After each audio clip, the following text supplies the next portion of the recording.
Et là où on fait des analyses ou bien des stratégies de développement, et elles sont capables de faire tout ça à la fois. Comment elles font pour y parvenir? En tout cas, nous les hommes, on n'y parvient pas. Ça, c'est une question adressée à eux. Et j'aurais aimé que la jeunesse de cette commune-là, qu'elle puisse venir assister. Parce qu'on parle de volontariat, c'est en grande partie adressé à eux. Moi qui est là, si je suis là aujourd'hui, si j'ai des capacités en communication et autres, c'est parce que j'étais volontaire quelque part. Dans ma localité à Dakar, dans ma localité à Pété, là où j'ai grandi, j'ai fait les 14 régions du Sénégal et tout ça, c'est grâce au volontariat. J'ai signé des partenariats avec des jeunes et c'est grâce au partenariat. Il faut que la jeunesse puisse à un moment donné laisser l'argent de côté. Ça va venir après. Mais wada hunde mi yawetaki jaranta kam haydara ko hunde ne ganduɗa ko majjere woni ɗon ko addi fof suka ene foti jangude ene foti jabde jangude kala ko gandal rokkanima hay hunde rokkatama ene musami min komi suka mi yiya neɗɗo wiya ko naggam mbaɗanmi kono mi janggani wona école wona urana et pourtant de yummiraɓe ɓe ganduɗa hande e ɓen ɗo ɓe nanni en jangde en naati urana en naati école pinen goppen mbiyen kadi en jeeye e ardiɓe wawata gasde ardoto ko gandal hande dandu oɗo mo ganduɗa omon ɗo daremi ko exemple mbawmi hoccude jangde wawa haale taw a haalanimo hande kala diplôme jeunesse ne daña omo jogui et pourtant kala ko jeune ene waɗa o waɗi donc ɗum ɗon ko hunde nde ganduɗa ko ɓamtare no fewi wonde artiste walla yidde wonde artiste e jangde ene yaada mo ala gandal wawata e hunde hay fijirde ko mbawa ko pijjata ko ne pija mawɗo goto meeɗi widemi Ousmane ayi hay ettoje ya janggoy so ettoje ndewi kam sa ittima goto fof no andu ka janggude ettore nde donc juste wiide nafoore jangde volontariat ko jangde pour somi arte e temo ko jangde par ce que hande volontariat ko wawi wadde permettre neɗɗo o ko wawa goɗɗum wawa ɗum wadde permettre ko volontariat tan ittata neɗɗo mo ganduɗa janggani hay hunde o jooɗo e ministre walla o jooɗo e président de la république nden ɗo golle ko volontariat tan wawi wadde ɗum walla o yiya directeur oɗo hande ko fam o foyer walla ko neɗɗo mo ganduɗa omo janggani hay hunde ala ko ganduɗa omo joguiɗo banggue gandal kono volontariat ne wawi rendilɓe kamɓe ɗiɗo ɓe nendo e table gotal ɗum ko volontariat tan wawi wadde ɗum exemple uji ne kewi hanki pitte waɗama pitte ko volontariat hewɓe ene mbaɗa ɗum ɗo hen pelle ɓamtare ene kewi ɗo ene mbaɗa hunde hay hunde ala koɓe ɗamini hen sowona ɓamtare nokku mabɓe ko ɗum tan woni volontariat goɗɗum ala ko wadde hunde nde ganduɗa aɗa ɓamto hen aɗa jangga hen goɗɗo ne wawa dañde e an ko mbatta ko to hay hunde ala ko ɗaminɗa hen hay batte so wona ya ɓamto wuuro ngo ɓamto erreur noon wonata ko min de mbiɗa doga tan mbiɗa yaaha mbiɗa arta mi yaɓetaki ko manquede famde woni ɗon. D'accord, voilà, merci beaucoup. Merci monsieur Ousmane Thiam, notre frère qui nous vient de Pété. Merci à Bokoum et au coordinateur de l'ONG JET.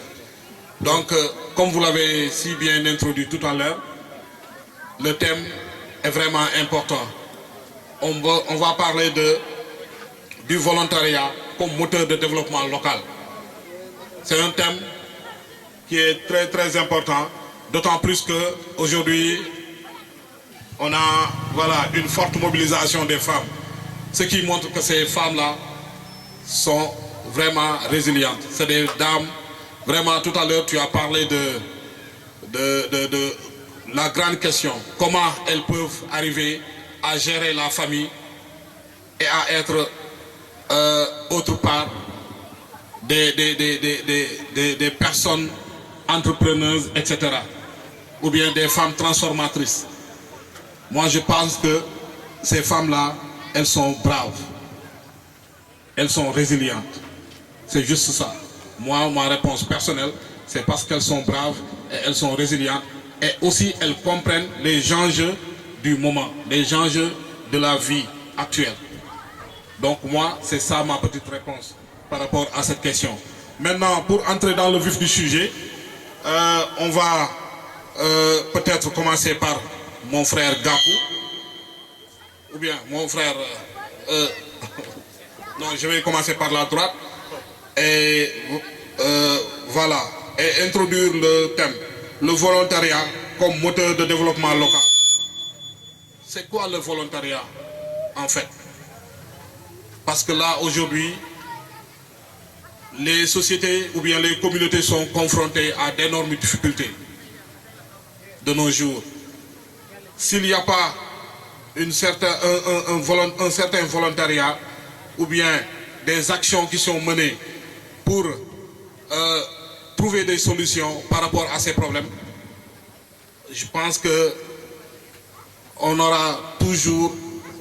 des difficultés. Donc, à cette jeunesse ou bien aux femmes, à ces hommes, il est important de s'engager. Ça, le volontariat demande un engagement, voilà, pour vraiment éradiquer les problèmes que vivent nos sociétés. Donc, sans plus tarder, Monsieur Bokoum,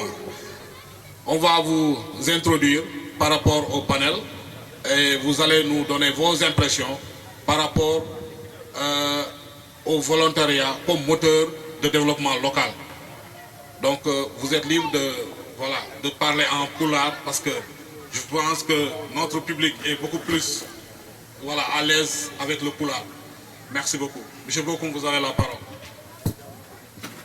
Alors, je pense que so haalade pulaar en paami ko haalata ko fof mais min artateno pulaar ɓeyden famde enen fof ɓeydon leer donc ko salmin won gongol e wiide aussi ko weltare wadde participer à ce panel e jokkodirde kadi e yimɓe waaɓe ni donc adiɓe haalde ɓe puɗɗima haalde d'abord e thématique mbatten débattre hannde o woni le volontariat comme moteur de développement durable ɗum wonat hannde fannu men hannde mo kalten o ko weltade kadi aussi yiide la jeunesse qui est présente weltade kadi aussi yiide kadi surtout yummiraɓe men beñiraɓe men e waɗiraɓe men tawɓe par ce que hannde saɗa haala volontariat rek men garoy e fannuji kewɗi holko tagui neɗɗo no haala volontariat holko woni nafoore volontariat e holko volontariat wawi addude donc sa ƴetti ɗum kadi e français ne wimen volontaire c'est quelqu'un qui offre son temps walla son énergie pour satisfaire à une action sans rien attendre au retour. C'est-à-dire, kala ko mbawɗa wadde hunde tawa faɗani hen haydara. Hande déjà ko garɗon ko rek ko preuve volontariat. Puisque hay goto totani mon passe, hay goto pasnani mon gartonde, hay goto wiyani mon son gadi kon jaro boisson, walla kon waɗi rewni kon hokka rewni, donc oɗon ƴetti volonté mon garɗon wadde participer. Donc kadi mi sikku volontariat hande ko nafoore mawde pour wallude communauté ji ɗi ha mbawa yarude yesso. Puisque hande so neɗɗo fof goto men fof so ɗaminno waɗi mo waɗa hunde il faut mi waɗa hunde mi yoɓe rek mi sikkuma wat ko yahani donc holko ganduɗa ne foti wadde pellital holko ganduɗa ne foti wadde yarlitade neɗɗo ha mbawen vraiment hebde ko jiɗɗen ko guiley noon galleji meɗen leyɗe men wuuro men ha fate leydi men puɗɗortoɓe ɗon tan ko citation goto e labɓe États-Unis ne wiye John Fitzgerald Kennedy omo ɗaɓɓino konngol gotol e anglais mi haalat ɗum e anglais mi firti ɗum e pulaar eɗen fof paamen puisque omo wiye e anglais don't ask what you can your country can do for you but what you can do for your country manam neɗɗo hoto namdo holko leydi ma wawi waɗande mais an holko mbawɗa addande leydi ma mi wattata ɗum e leydi ɓe mbiyat enen holko mbawɗen addande leegal men holko mbawɗen addande guure men holko mbawɗen addande aduna donc volontariat wadde ko hunde mo ganduɗa ka poɗɗo wadde hunde taw a faɗani hen aɗa yoɓe taw ganduɗa ko mbatta ko janggo e jaam no wawi jibinande hunde donc e oɗon thématique mi sikku hande kadi ko weltade pour yewtidde hen pour mbiyen tan hande so tawi en jiiɗi ɓamtade guilay noon gonka men guilay sen ƴeewi école aji ɗi guilay association ngaji mo gonɗen ɗi mo jowtiɗen ɗi donc il est wote men fof ne foti jogade une certaine volonté yarlito wodde ko waɗi hen le don de soi pour vraiment mbawen wadde atteindre objectif aji men ɗi donc mi sikku hande volontariat également ko thématique jaajo eden mbawi jooɗade ɗo ha futuro eɗen kalta en gastata holko woni volontariat mais ganden tan so tawi en ɗoɓɓima volontariat eɗen kala ɗum ko yarlitade neɗɗo o ko coftal makko ko engagement makko e wadde hunde tawa ɗamina hen yoɓede tawa ɗamina hen haydara ha janggo e jaam o wawa dañde hen gartam o wawa dañde hen nafoore sabi ƴetti yaru goɗɗo goɗɗuɗo sen ƴeewi nden e école élémentaire uji ɗi ne waɗi ko wiyete les volontaires janginannoɓe nden ɓe mbiyete ko les volontaires wona laamu ngu yoɓa waɗa haydara de ko kamɓe ƴetti engagement mabɓe ɓe jaaha ɓe mballotoya laamu sénégal pour ɓe janggude nder école aji aɗa wawi ittede ɗo naweɗa e nder orko ƴere walla naweɗa nder jeeri ndi aɗa jangguide tawa yoɓaka mais l' essentiel ka jarlitiɗe aɗa wawi wallude leydi ndi so yi ha janggo e jaam noon goɗɗum ne wawi tawtudema hen comme daña hen hunde daña hen goɗɗum e goɗɗum donc volontariat wadde aussi ne yaaji hoto cikke tan koye batte jangde kala men gorɗo ɗo hande ko ne wawi wonde volontaire e fannu mo woni o e nder wuuro ngo en kaali ɗon haala pitte pitte enen foof sen ƴetti initiative walla en ƴetti peeje eɗen pitta leɗɗe men ɗe eɗen gandi orko ƴere laaɓa walla mbiyen orko ƴere ville verte eɗen gawa hen leɗɗe ɗum ɗon ko ganda ko des initiative mo association ngaji mbawi ƴettude taw koye biye volontariat taw en paɗani tan mairie on yoɓa men taw en paɗani tan eɗen mbaɗa ɗum laamu ngu yoɓa men taw ko eɗen ƴetti initiative ɗiɗon pour mbawen ɓamtude wuuro men donc sen paami ɗon eɗen gandi wadde volontariat ko hunde mo ganduɗa ne foti tawede e meɗen ko jikku tawatede e meɗen pour wawde aspirer à un développement mi sikku wadde kala e men foof ne foti wonde volontaire e nokku mum e galle mum e wuuro mum e kala fannu mo wawi dillude ha vraiment wawa mbawen yiide hen gartam donc so mbeɗa raɓɓikino mi sikku quand même ɗum woni concept mbawmo hokkude comme définition volontariat mais comme que kadi koye panel ngolɗen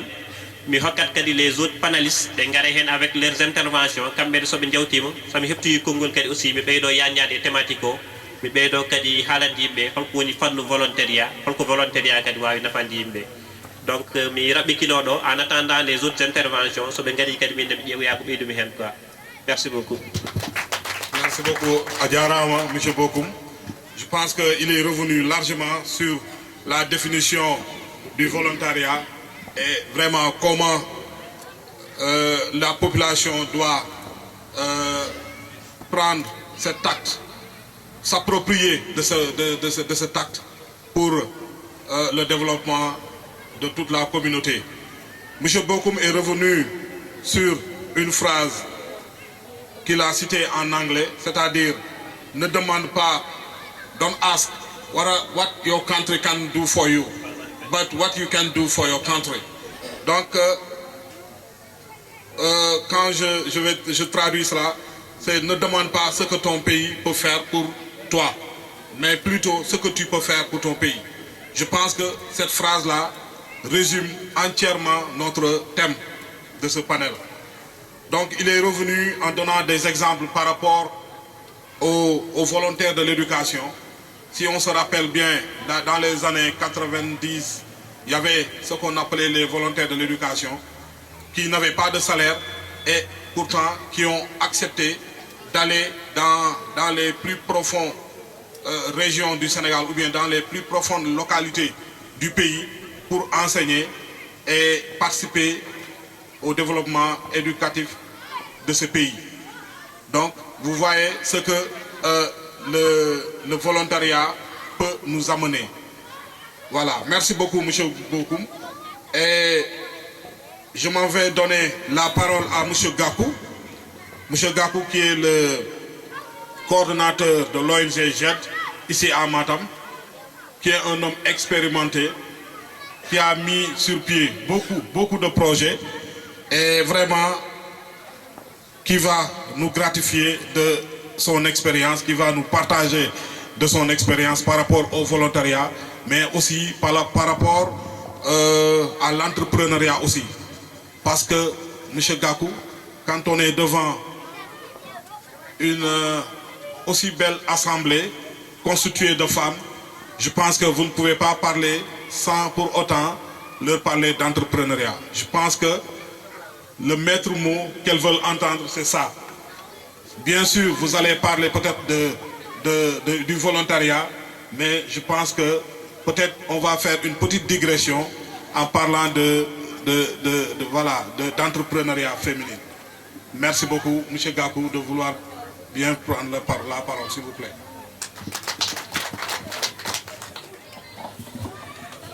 Merci beaucoup, directeur.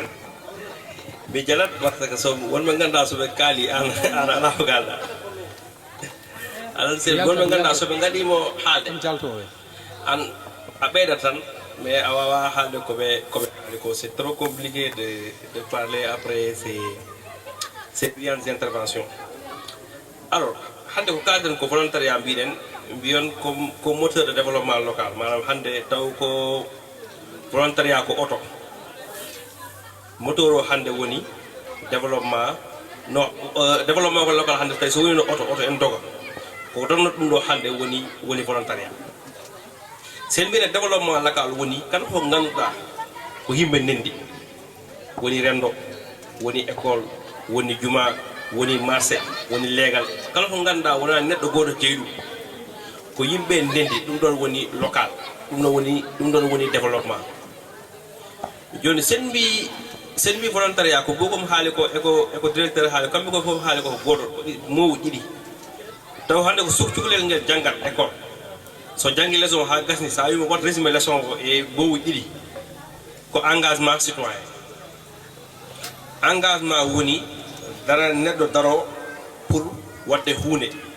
wala neddo daro pour habnade huune mbi o kat o mo dari o wadi engagé citoyen woni neddo sa jibinamo a wadete déclarer dana kayitaji sa dani kayitaji dana inde dana kayitaji wona citoyen sa yalti mbiya min comme sénégalais ko sénégal gummi sénégal jeyami ka citoyen sénégal dum non a ha dum yimbe ganda wala kala yettore mo innema yettore ma e so gumira biya o ko sénégal dum non leeri ko kayitaji ma goni mais ko takata ngona sénégalais o dum don woni volontariat par exemple en fof sen jodi ma galle men no maani haydara goro fof jodi ma galle ma a ñaami a lelimo a tawi a jippimo est ce que ma wuro ngoya wuro ngoya taade an ko tay wuro ngoya yaha woni godo fof addat ko waawi e ko waawa mbayen dum goto pour ngenen bawen yaade par exemple sen jetti jama yimbe mbarat cotiser maha sen jetti marché wala legal yimbe mbarat cotiser pitta so be jii ko boni be daro hen legal mu jaada fof en day neddo darido en way wonde imam en way wonde bajjanu go en way wonde relais communautaire en way wonde mo ganda ko dari ni legal be mi kat o mo dari machallah kala so yimbe noddi mo ar kala so yimbe ko yimbe pawi mo won hen jungo mo neddo o don woni volontaire ko wanta ko nak dum do woni développement local yimbe nak kewe ba wadde dum mais nange do kala ko mbaaw kala so mbawda wonde kala ko mbawda wadde tank ada wala nganda faanare nde ko yimbe fayre ala wala développement local kala ko ganda nak faanare nde ko ma fay wala développement parce que c'est pas quelque chose qui est partagé ayi bingel janon nan bono nan si moyamba gara jawta e mbok notrama école o jabi jangde wacci ala no wada ko wiete volontariat parce que y a pas de rémunération derrière parce que yoba ga hen huune ko batta ko afalani hen haydara joni be kali ko heewi e volontariat won ko directeur haali o wi entrepreneuriat misik boko buri hen wawde attude soit kanko wala groupement ji makko mo jogido e nder orkajere entrepreneuriat woni oldum woni neddo sara wada activité won ko ƴewta hen sara golla won ko ƴewta hen taw ko minen entrepreneuriat min barato woni min ƴewot yimbe mojja wala min ƴewa changer comportement yimbe dum do woni entrepreneuriat social min ƴewan hen men ko min barato ko min ƴewani hen bénéfice dum do woni entrepreneuriat social joni kala mo ganda ar ƴetto soron ndiyam ar yeya dum non woni fitram golle wona ko don bokum non woni fitram golle woni entrepreneuriat économique joni expérience o holli sen kadi liggéey woni entrepreneuriat rewbe buri wawde wadde réussir ko worbe be kambe buri wawde bondude nak machallah onon buri wawde liggade onon buri wawde bondude on jahat bokkon tour woni avec modon cotiser onon pa onon paye intérêt so pusi intérêt o adani ujunaaji sappo jehon ƴetto ujunaaji sappo naw dum xew onon mbawi liggade machallah mais onon buri wawde bondude wala on jabi wala jaha be pusi avec ko pusi ko kebda ko fof a yowi dum jamande ñamande ko baddaru parce que ñamande a nawi hew a fi hewɗo a yehi ɗo Dakar a hokki ɗo yeeke waksi a hokki ɗo oya maaro gasi a darta e naydara joni nak ene moƴƴi hannde mbaɗen ko wiyete changement de comportement neɗɗo sara tampa a tampat ko ganduɗa hannde janggo sa heeɓi ma hutoro ɗum mais wona tampere mo ganduɗa ñande foof en tampat hande expérience waɗi montré e nder communauté Fouta e ko way noon ko rewɓe jogui communauté o hande sen mbi moteur galle ko debbo jogui ɗum woni éducation woni ñamde woni yarde woni toppitade cukaɓe woni goldum e goldum action ji mbatton ɗi foof ñande foof son pini ɗum noon wiyete entrepreneuriat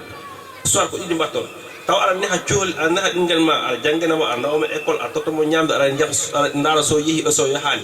ko entrepreneuriat social mbatta par ce que a waɗa investissement finalité o woni janggo o woni neɗɗo moƴƴo janggo o woni neɗɗo mawɗo taw o fini subaka law a somoyimo leddi a yeehi marché a yeehi on somonta ko liddi onon jaa onon jee oto liddi ari a fini subaka law 5 heures du matin a somimo liddi a yeehi a dani hen bénéfice ɗum ɗon woni entrepreneuriat économique et je pense que beaucoup après ma artu hen kala ko faye bonne pratique alors min pour wadde clôturer très rapidement ko mbiyanmi woni sen mbi engagement citoyen tan volontariat ko intérêt général neɗɗo o wawi wiide ko min kese ko gallam kese ko joom gallam kese ko ɓiɓɓam kese a wonani e volontariat a wonani e développement local par ce que yimɓe mbaɗino foof noon wuro ngo yahda kala mo ganduɗa raisonnement ma ko yimɓe ko rendo ko leñol ko commune vision ma woni yimɓe foof yoɓe jaaru yeeso yimɓe développement yo wattu so yimɓe foof aɗan ko wiyete e volontariat aɗan ko wiyete ko développement local mi sigi ɗon kaɗan mi après mi tottirta konngol ngol directeur on jarama. Merci beaucoup. Sous vos applaudissements, M. Gakou. Donc, M. Gakou est revenu largement entre entrepreneuriat social et entrepreneuriat économique. Il est revenu aussi dans le changement de comportement. Ma wax ko tuuti ci olof yéen soxna yi monsieur Gakou nee na yéen a dàq liggéey wante yéen a dàq yàq est-ce que dégg ngeen loolu d'accord ngeen ci loolu et pourtant wax na dëgg yéen da ngeen di leb da ngeen di nu mu tuddati yor seeni natt ngeen liggéey pendant 1 an bu xaalis bi bu jotee pour ñu toj avec bi ñu ci bëri dañuy dem jënd ji ay dem ci xew yi yàq ko alors que xaalis boobu mënoon na njëriñ leneen mënoon na commencer benn entreprise bu ndaw donc loolu aussi ñu leen ci woo pour changement de comportement c'est vrai que jigéen ñi ñoom ñooy yor moteur bi ñoom ñooy liggéey ñoom ñooy créer ay recherche loolu moom c'est vrai mais nag ñoom ñoo dàq yàq loolu moom ngeen baal ñu tuuti suñuy yaay ngeen suñuy maman suñuy tata ngeen waaye dëgg boobu il faut que ñu wax leen ko waaw donc monsieur Gakou wax na il faut que ñu opérer changement de comportement il faut que ñu soppi suñu jikko yi maanaam liggéey ba bëgg a dee après yàq ko ci benn fan c'est pas important li gën a am solo mooy boo liggéeyee nga xool nan nga mën a dimbalee sa communauté wala bu ëllëgee nan nga mën a gën a dimbalee sa borom kër wala nan nga mën a créer ay entreprise pour loolu jur xaalis boobu nga dajale bu ëllëgee bu mën a jur donc bu loolu weesoo peut-être interpeller na monsieur Bokoum par rapport entrepreneuriat parce que mënuñu wax développement local wala volontariat te laaluñu côté entrepreneuriat ndax xam nañ ne jigéen ñi ñoom ñoo fi c'est des grands entrepreneurs ñoom ñoo ëpp lu ñu fi créer ay entreprises ak yooyu donc monsieur Bokoum peut-être vous allez revenir par rapport à l'entrepreneuriat social ou l'entrepreneuriat économique que ces braves dames peuvent effectuer. Vous avez la parole.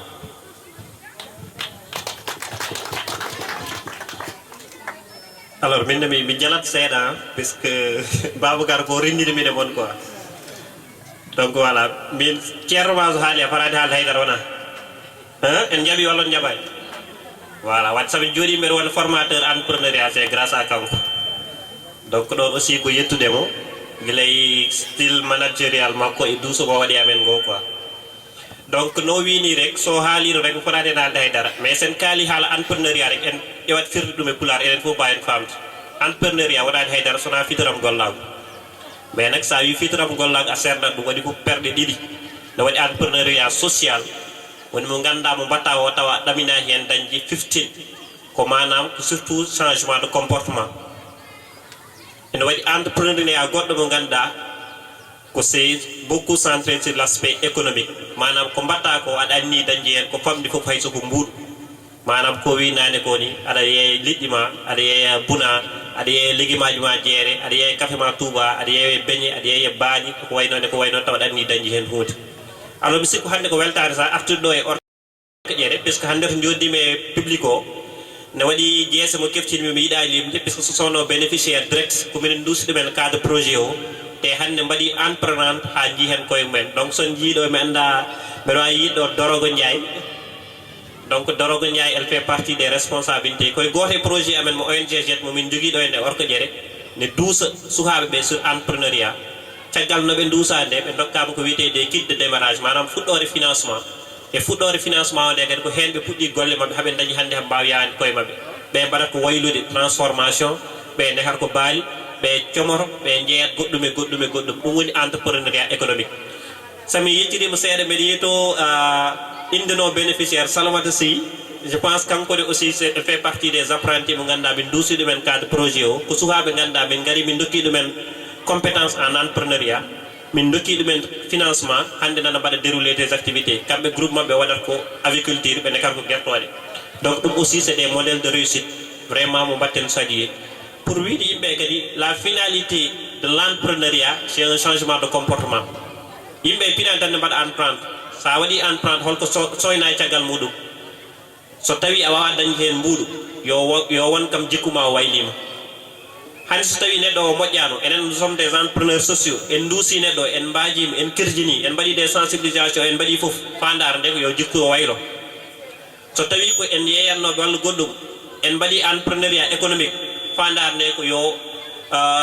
vécu meno ko ngurten ko yo waylo jiyen hen koye men batten hen dañje hen coggu sabundi batten hen dañji comcikeran borno batten hen dañji goddum mais non ne moƴƴi batton fayida ko babagade wi ko wona dañde kalisa para gara e jour mariage gor mbaɗa ɗum tas et aussi projet ji amen ɗi minen komin mbaɗi constat o fof ko rewɓe kamɓe goni woni les plus actifs manam sa ƴetti hande ko rewɓe ɓuuri darade ɗon aussi mbeɗen ñaguino poɓɓon toon koye mon kelle no fewi rewɓe donc darade nde nak firtani rek kon liggoroɓe oɗon bonna kalisaji wonɗi donc son dañi kadi des financement son dañi des compétences son dañi des formations en entrepreneuriat on keblama nafa ko janggo jam dañan des changements de comportement ganda janggo jam so tawi a alano haydara a wawi yahande hoore ma walla goddo e goddo wawi yahande hoore mum bis ƴettami tan ko exemple min mbaɗat formé ɓe min jiiɗi ko d'ici 2028 taw 100 000 jeunes dañi liggeyewal mbawi yahande koye mumen min ƴetta joye fof min mbaɗa ɗum financé mais min jiiɗi ko ɗo e 2028 joye min mbaɗi finance ɓe taw gote mabɓe fof wawi dañde entreprise hoore muɗum yahande koye mum donc fandar entrepreneuriat ko ɗum woni concept o ganden wadde entrepreneuriat ko hunde wadde fayida te ganden kadi wona laamu wawa wallude yimɓe fof il faut mbaɗen entreprendre noon firtani dañji million ngaji ha hewat fuɗɗo wadde entreprendre sa dañi hay so ujunere aɗa wawi wadde entreprendre puɗɗoɗa café ma touba puɗɗoɗa was puɗɗoɗa yeyde akara jeeya fataye jeeya légume jeeya haydara ala fof poti yawde à partir de ɗum ɗon janggo e jaam mbuuɗu saɗa rendin so ɓooyi wona ko ujunere so ɓooyi wona ko ujunaji ɗiɗi so ɓooyi wona ko ujunaji tati donc entrepreneuriat wadde ko noon hoto firten ha mbiya hami daña million fuɗɗo dañi projet donc min mbaɗa mon erago wadde yen mbaɗ entreprendre sen mbaɗi entreprendre kadi nafoore nde jiyen ɗum gonka men ka waylo galleji men ɗi mbaylo enen kadi aussi mbayloɗen hen donc ɗum wonno quand même la définition pour wadde mo différencier les deux types de façon d' entrepreneuriat goɗɗi e wiide men kadi aussi temode waɗi fayida en mbawno haalde hannde rek volontariat open entrepreneuriat caggal donc kañum ça va de pair comme l'a dit le modérateur donc sen kaali développement sen kaali volontariat il faut kalen kadi fitram gollago il faut kalen entrepreneuriat ɗum waɗi gabɗen hannde patch entrepreneuriat donc pour jarade moɗon rek e tongude ɗo en attendant so tawi eɗen mbaɗoya kadi intervenir men gartoɗo hen kadi e fannuji goɗɗi ko ha ɓeydon famde